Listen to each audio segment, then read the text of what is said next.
Hello again.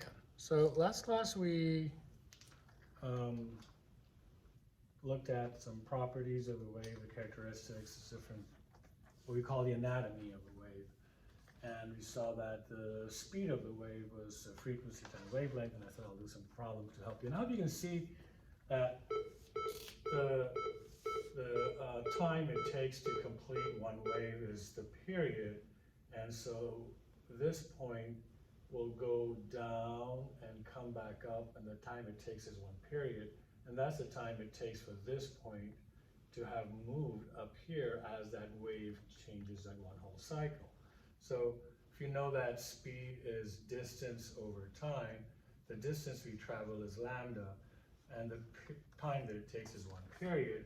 Remember, period is 1 over frequency, so then you can rewrite that as, since period is 1 over frequency, or rather, let's put it this way, frequency is 1 over period, so 1 over period. So if I replace the period here with frequency, I get lambda times frequency, and that's your speed of a wave. So if you have a question, something like someone says, hey, here's a wave that has a frequency of 40 hertz and a wavelength of 20 centimeters.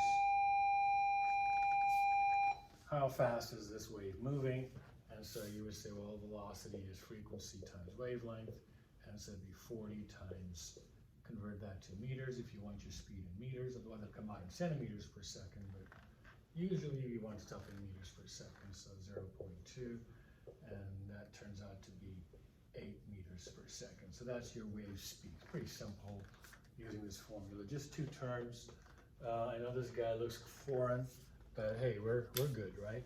It's just another Greek letter. You guys met mu earlier, and other Greek letters, theta, lambda is just another fella, okay? We run out of letters in English, so, and it'd be kind of funny to have an L out there, just, or a W, you might think is work, or watts, or something else. Okay, so that's how you simply apply the wave velocity equation. Again, you could be given the speed and ask for wavelength. You could always say that, you know, wavelength would be velocity over frequency just by simply dividing both sides by that, and the frequency would be velocity over wavelength. So, you know, depending on what you need to look for, you just manipulate that equation and then find what you need to. Okay? So it's just a little introduction on how to use the wave equation, and just a recap of the wave velocity equation. All right, see you soon.